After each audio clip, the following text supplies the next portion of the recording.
A contract is just a legally binding agreement between two or more people in its simplest terms. You want something, they have something, you want to make a deal about that something.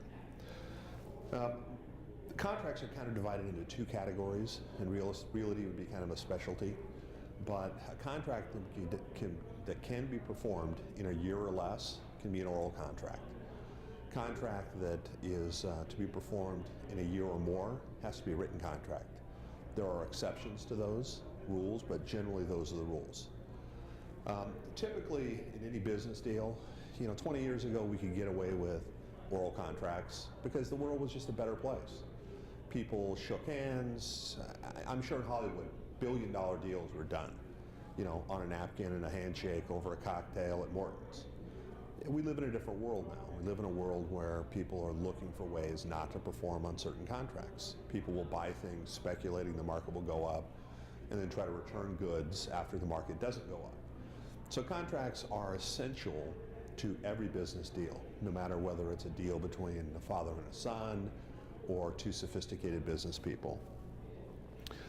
At its core, a contract is just a legally enforceable promise. Back in the day, you could do the handshake and that was good enough. Now we require something a little more sophisticated, which is a writing. An enforceable contract requires three things. It requires an offer.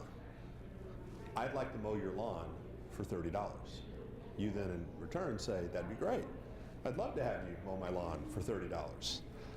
And then the consideration is the $30. So we have an offer, I'd like to mow. We have an acceptance, please mow my lawn. And then we have that $30 consideration. Consideration can be lots of things. That's just a legal term for the benefit to be derived from performing the contract.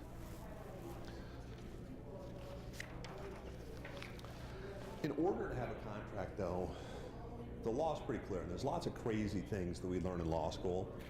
It's a year-long course designed to teach us the real fringe elements of things in a contract. But the core terms, the core purpose is you have to have a meeting of the minds. We have to be talking about the same thing in order to form a contract. If I offer to buy your cow and you say, that's great, I'd love to sell you my cow, and then as you're delivering the cow and I'm offering you the money, a calf pops out, we have a problem because you probably weren't contemplating that you were selling me your cow and the calf. I probably wasn't thinking I was buying the cow and the calf, right? We were dealing with a cow. And so that's why you have to have that very specific meeting of the minds.